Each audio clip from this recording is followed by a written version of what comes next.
Are you ready? Are you ready to buy a house? Have you been looking on Realtor.com or that other site that starts with a Z that I don't want you to mention in my presence because it's foul language? Hi everybody, it's Aunt Susan, and I'm here today to give you some steps that you need to take before you start looking on that app and whip your phone out and start clicking those buttons.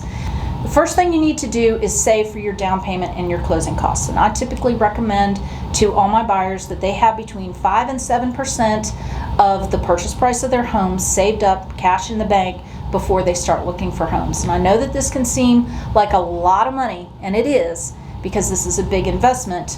And we'll do another video down the road to give you some pointers on how to save that money.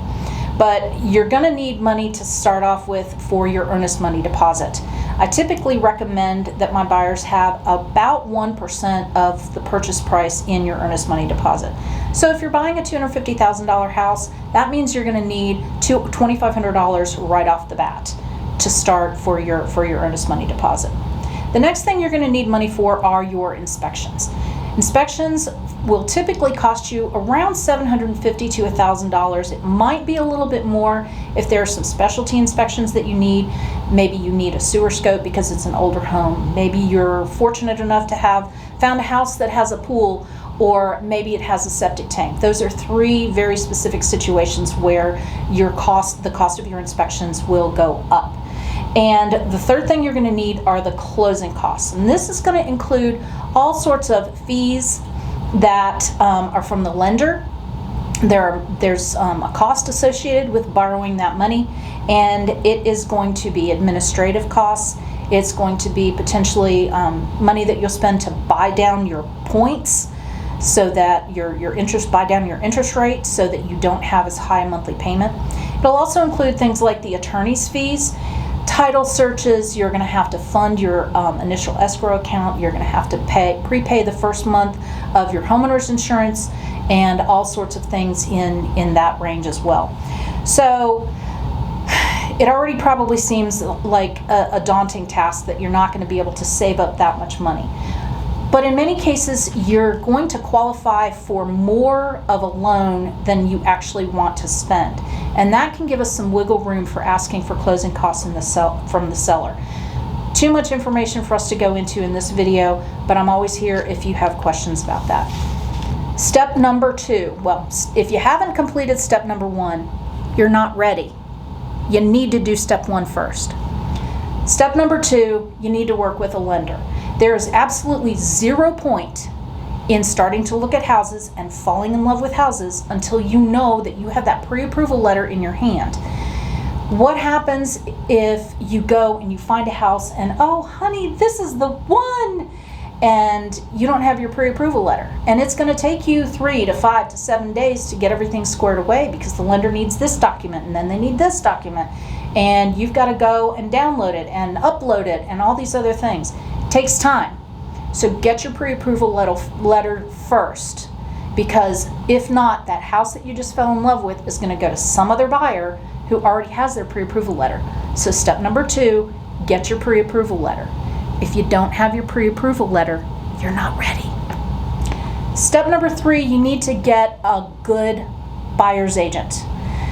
And there are a number of things that you need to think about because who you work with matters. This is a very big investment of your money and your time, and it's a place that you're going to call home for a number of years to come. So you need to hire the right person to help you through this process. What does that look like? So the first thing that I think you need to look at is you probably want to get someone who's a full-time agent. Now, there's nothing wrong with part-time agents. There are a lot of good ones out there, but a lot of part-time agents just kind of do it on the side, and they may not have as much experience or are as plugged into what's really going on as someone who is a full-time agent who does this to put food on the table and pay the mortgage. So you want to look for a full-time agent. You want someone who has a network of professionals, including attorneys and inspectors and other vendors who can help you through the process. You need someone who is a lifelong learner, not someone who just does their continuing education every 2 years because it's required. but you need someone who is always staying at the top of their game. Make sure that they know that this new form came out and here's what it means. You need someone who is good at negotiation. You want to have someone who has a spirit of cooperation. There are a lot of bumps in the road that can happen when you're in the middle of a transaction. They're going to happen. They happen on every deal. So you have to have an agent who is willing and able to cooperate with the other team so that everybody can come together to get everybody what they want. The seller wants to sell, the buyer wants to buy, and we got to be able to bring everybody together. Negotiations don't always mean that one person wins and one person loses. In fact, that's the worst way to go. You want to make sure that everybody is willing to make some sort of compromise in order to make everything move forward.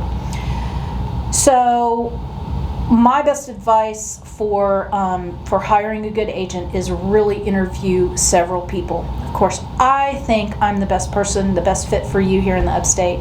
If you're here in the upstate and you need help buying a home, then give me a call. Aunt Susan will help you out. We can sit down and talk and figure out if we're a good fit. And that's the third thing you need to do. Now you've got money in the bank, you've got your pre-approval letter, you've hired an agent to help you. Now get that app out and start figuring out what homes you want to look at. And by all means, when you see the house on that app, don't click the button that says contact an agent. Call the agent you already hired, right? This is Aunt Susan. I'll see you next time. And in the meantime, if you have any questions, give me a call. I'll be happy to help.